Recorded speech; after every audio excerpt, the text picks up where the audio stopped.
Yo, yo, you already know what it is. You see the title. I'm about to share the screen.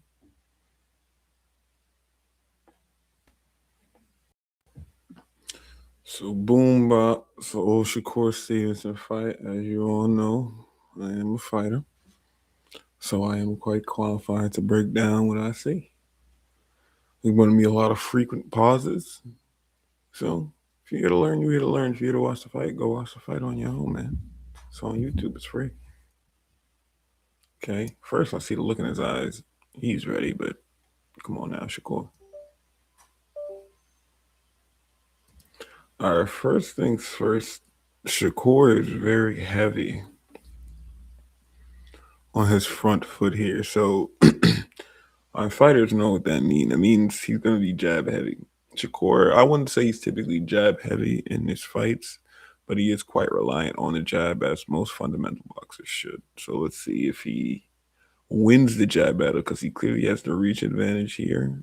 And he's already seeping on that front leg. Let's see.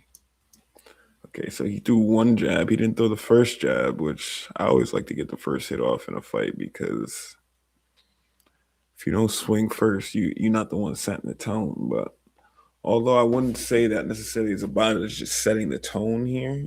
He just got the first blow off. Shakur looked like he's gonna be more on the counter this fight. A lot of flinching, a lot of moving, a lot of hesitation. I noticed Shakur just circled around to his power side. Let's see if Zapata reacts appropriately. Okay, so Shakur literally just, we could even play that back.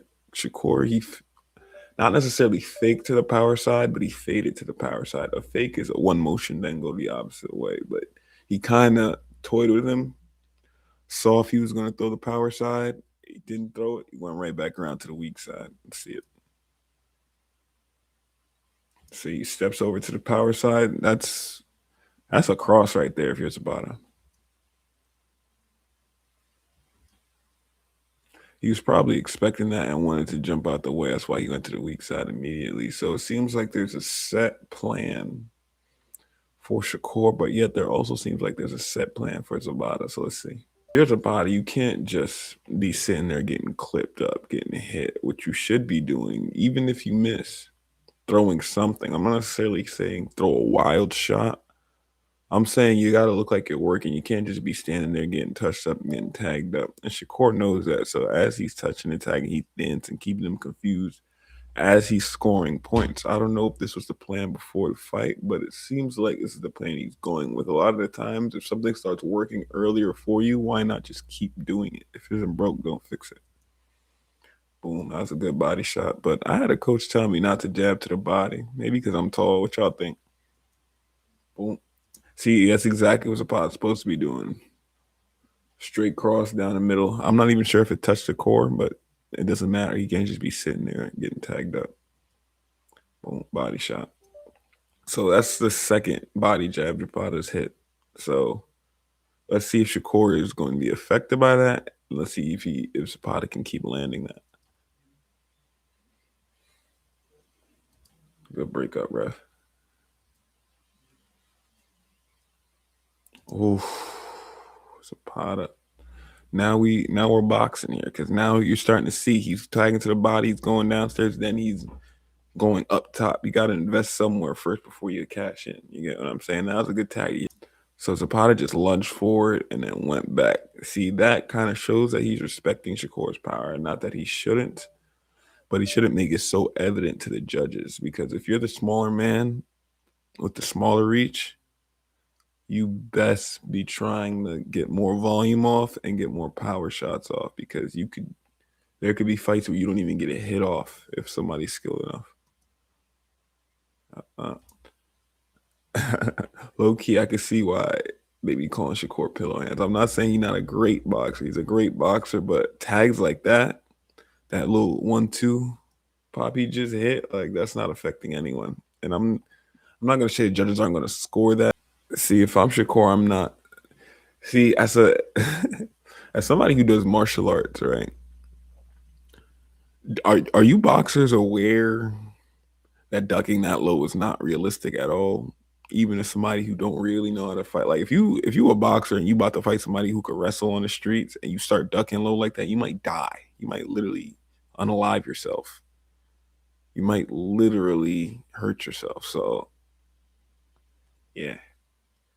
But even in the context here, like he kind of dipped into his power shot.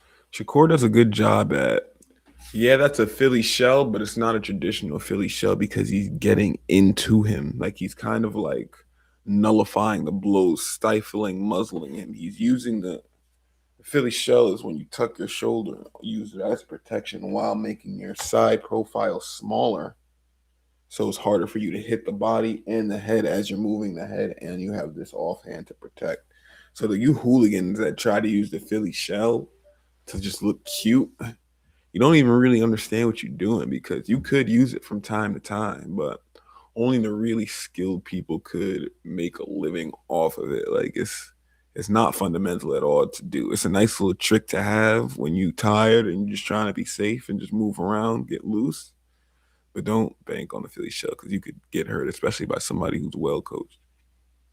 But I like how Shakur walks in Philly shells and smothers and stifles his blows. See, even Zapata looks off balance. There's no power really in his shots. He's kind of, it looks sluggish, that exchange. Boom, boom. See, two piece again. Boom. Ooh, I think Zapata's actually trying to step on Shakur's foot so he doesn't move as much as he's moving. And so Zapata's doing a good job of inching forward, but he's not throwing enough blows. It's okay to miss. It's okay to miss in boxing. But it's not okay to get countered like that. So we can see right now, both actually, Shakur has his chin all the way in the air. Zapata has his chin not all the way down. So not both fundamentally sound. I don't know if Zapata's aiming for his chin. I don't know if Shakur's aiming for his chin, but we'll see if that plays a factor later on. 4 inch forward like that, that's when he's supposed to come over with the hook. Shakur just basically went into his range with a hand down. He had one hand up, but one down. Zapata didn't capitalize. See that? Hand down. He just tapping him with the hook, tapping him with the hook. Like it's not a power hook or anything. So it kind of looks like he's toying with him. I think that's where Shakur gets his like his bravado from. It's like he actually is toying with you while he's boxing you. And then it's going to be one of those shots you don't expect that's going to hurt you. I like how Zapata's not just responding with the same combination each time. He's kind of mixing it up, even though they're just 2-punch combinations. They're not anything complicated. They're boom, boom. He's always making sure he's mixing it up, doing something. That's like the second time I didn't see Shakur hit him below the belt. A lot of people do that on purpose. I wouldn't even be surprised if he's doing that on purpose. But if the ref's not calling it, or if the other fighter's not complaining, carry on. All's fair in love and war. Bow, bow, bow. See, that was a good combination. I would have just rather it finish strong because, like, you always supposed to. It's supposed to be the last hit. That's the icing on the cake. But they can't all be perfect. Look how Zapata's stepping into Shakur's range, almost wanting to get hit. Shakur's literally pawing him, placing him where he wants to go before he hits them. If I'm Zapata, you got to be moving your head off the center line. You're going straight in. Just because your hands are up, it doesn't mean you're automatically not going to get hurt. So it's like, I'm not seeing too much thinking from Zapata's end at this exchange right here. Felt that you could see it in his face because he puts his hands right up. And Shakur's not a fighter that puts his hands right up anymore. You get what I'm saying? In the Olympics, his fundamentals are sharp. He had his hands glued to his forehead. But as soon as he got pro, he started getting swaggy. Boom. And those of you who don't know, I'm from Jersey and I'm from the fight scene. So I've trained with people who've trained with Shakur. I've trained with Shakur's coaches. Like I'm quite familiar with his game and how he's trained. Boom, boom, boom. Oh, good two-piece right back. That is like the 4th low blow. What's going on? Like somebody has to see that, right? I don't like how Shakur dipped in. He basically made Zapata miss 3 shots, dipped in, and did not capitalize on it at all. That's the perfect opportunity for a big shot, but I guess the round ended. Them slapping hooks work. I don't like that that coming into the range just with your hands up, waiting to get hit. You could get somebody to throw shots in other ways by probing, by moving, keeping them guessing. You don't have to just absorb blows. But if you a tough guy, you a tough guy. If you are a tough guy, you're a tough guy.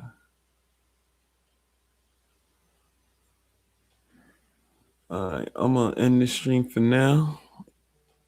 We're gonna get another part going soon because I gotta get ready for the Super Bowl, but we're gonna keep breaking down analytics. Have a good day.